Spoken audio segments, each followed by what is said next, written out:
Bismillahirrahmanirrahim. Assalamu alaikum friends. Welcome to my channel English Made Easy. And today my topic is synonyms and antonyms. So friends, आज की इस video में हम synonyms और antonyms के बारे में ज़रा डिटेल में और डेप्थ में पढ़ेंगे कि synonyms क्या हैं और कैसे इनको हम यूज़ कर सकते हैं और ये हमारे लिए कैसे बेनिफिशियल रह सकते हैं. So, friends, language is a powerful tool for communication, and its richness comes from the variety of words we use. Synonyms and antonyms are essential elements that contribute to the precision and nuance of our language. Synonyms और antonyms ऐसे words हैं जिनको हम use करके अपनी language में richness पैदा कर सकते हैं. एक ही वर्ड के बार बार यूज़ करने से हमारी लैंग्वेज जो है वो बहुत ही ज़्यादा बोरिंग हो जाती है. अगर आप अपनी प्रेजेंटेशन को, अपनी लैंग्वेज को, अपनी कम्युनिकेशन को आप इंटरेस्टिंग बनाना चाहते हैं तो सिनोनिम वर्ड्स यूज़ करेंगे. एक ही वर्ड की एक ही मीनिंग के बहुत से वर्ड्स यूज़ किए जा सकते हैं जिनको हम यूज़ कर सकते हैं एज सिनोनिम्स. और जब भी हमें डिफ्रेंसेशन की बात करेंगे, कंपैरिजन की बात करेंगे तो उसमें हम एंटोनिम्स को यूज़ कर सकते हैं इजीली और उससे हमारी कम्युनिकेशन और ज़्यादा निखर जाएगी. So first we will learn about what are the synonyms. Synonym are words that have similar meanings. So friends, synonyms वो वर्ड्स हैं जिनकी मीनिंग्स सिमिलर होती हैं, एक जैसी होती हैं. Synonyms help us avoid to repetition, add variety and amplify the impact of our communication. Synonym words हमारी कम्युनिकेशन को और ज़्यादा निखार पैदा करते हैं. फॉर एग्ज़ाम्पल कि अगर हमने एक बात को, एक वर्ड को बार बार यूज़ करते हैं तो उससे हमारी जो लैंग्वेज है, हमारा जो प्रेजेंट करने का वे है वो हमारा काफ़ी बोरिंग हो जाता है, अनइंटरेस्टिंग हो जाता है. अब एक वर्ड ये देखें, मैंने बोरिंग पहले भी कहा और अगेन मैंने इसका यूज़ किया. इस तरह यूज़ एक ही वर्ड को जब हम बार बार यूज़ करते हैं तो वो प्रेजेंटेशन को अनइंटरेस्टिंग कर देता है. अगर हमने अपनी प्रेजेंटेशन को, अपनी कम्युनिकेशन को और ज़्यादा मज़ीद उसको इंटरेस्टिंग बनाना है, अट्रैक्टिव बनाना है, तो हम सिनोनिम वर्ड्स यूज़ करेंगे. एक ही मीनिंग के कई वर्ड्स यूज़ कर लेंगे कि जिससे हमारी जो कम्युनिकेशन है उसमें रिचनेस पैदा हो जाएगी और एक तरह से वो एक इंटरेस्टिंग सी फील होगी. Here is some examples of synonyms that we can use: joyful instead of happy, big, huge, smart, intelligent. अब स्मार्ट के लिए हम इंटेलिजेंट भी यूज़ कर सकते हैं, शार्प भी यूज़ कर सकते हैं. बिग के लिए ह्यूज भी यूज़ किया जा सकता है, लाइक लार्ज भी यूज़ कर सकते हैं. These are some examples for the synonyms. Okay, now synonyms के benefits क्या होंगे? Avoiding monotony in language. What is monotony? Monotony is uninteresting, uninterest, unexciting.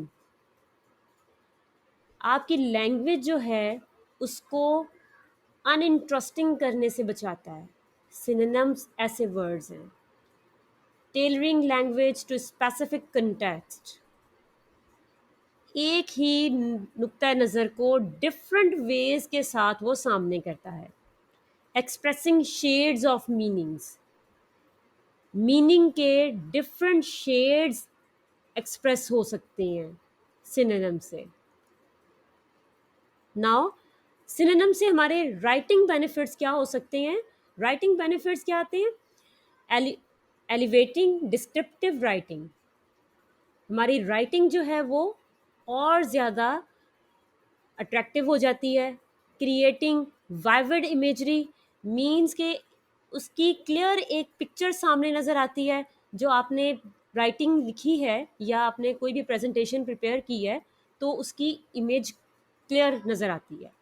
Engaging the readers sense, जो पढ़ने वाला है वो उस राइटिंग के साथ इंगेज रहता है. डिफरेंट वर्ड्स की वोकेबलरी जब उसके सामने आती है तो वो उसके साथ इंगेज रहता है. ठीक है. Now here are some synonyms that we can use in our language, in our communication, in our writing, that is happy, joyful, sad, sorrowful, big, huge, fast, rapid, slow, gradual, angry, furious, clever, sharp, brave, courageous, kind, generous, cruel, brutal, ugly, unattractive. Now these are some synonyms examples. यहाँ पर आपने देखा है कि एक ही meaning के to different words हैं. इससे और भी मज़ीद वर्ड्स हैं मौजूद हैं, but you can find out by yourself and let me tell in the comment section. Okay. Now come on the topic of antonyms. What are the antonyms? Antonyms are words with opposite meanings. So antonyms क्या होते हैं? वो words जिनकी meanings भी opposite होती हैं और words भी डिफरेंट होती हैं. Actually they help convey distinctions, contradictions and conflict in language. So antonyms किस लिए यूज होते हैं? कि एंटोनिम्स यूज होते हैं नेगेटिव पॉइंट्स को और अपोजिट्स पॉइंट्स को और किसी भी किस्म के कन्फ्लिक्ट्स को समझने के लिए एंटोनिम्स को यूज किया जाता है. Now here is some examples of antonyms that are love. We use hate as the antonym of love. Hot versus cold, brave versus cowardly, right? Now move on. और अब हम बात करते हैं कि एंटोनिम्स से बेनिफिट्स क्या होते हैं. Antonyms actually enhancing the communication. The first point is enhancing the communication. Okay. Emphasising differences. Difference जितने भी होते हैं उसको क्लियरली बयान किया जा सकता है. Clearing ambiguity. किसी भी किस्म के इश्यूज को, कोई प्रॉब्लम हो उसको क्लियर करने में एंटोनिम्स बहुत हेल्पफुल होते हैं. फॉर एग्जांपल अगर हमें समझाना है किसी को डे के बारे में तो हम उसका कंपैरिजन करेंगे नाइट के साथ तो वो हमें क्लियरली समझ में आ जाएगा. कन्वेइंग कंट्रास्टिंग इमोशंस और सिनेरियोज. हमें किसी भी इमोशंस को, किसी भी सिनेरियो को समझाना है तो हम क्या करेंगे? कंट्रास्ट यूज करेंगे. कंट्रास्ट हमें कहाँ मिलेगा? एंटोनिम्स में. Now here is some antonyms that can help you in the communication and writing something. It may be some helpful thing for you. Hot, cold, fast, slow, happy, sad, good, bad, big, small, light, dark, up, down, right, left, day, night, full, empty, old, young, hard, soft, high, low, inside, outside, love, hate. So friends, यहाँ पे आपको एक बात तो clear हो गई होगी कि अगर हमें एक पॉइंट को समझना है तो हम उसका कंपैरिजन करेंगे उसके ऑपोजिट के साथ तो वो हमें पॉइंट ज़्यादा क्लियरली समझ आएगा. और जब हम कंपैरिजन कर रहे होते हैं वर्ड्स का तो वहाँ पे हम क्या कहते हैं कि वो एंटोनिम्स हैं एक दूसरे का. ठीक है. Now come to the point. Synonyms and antonyms in everyday life. हमारी एवरीडे लाइफ में सिनोनिम और एंटोनिम्स का क्या रोल प्ले है? It effective communication.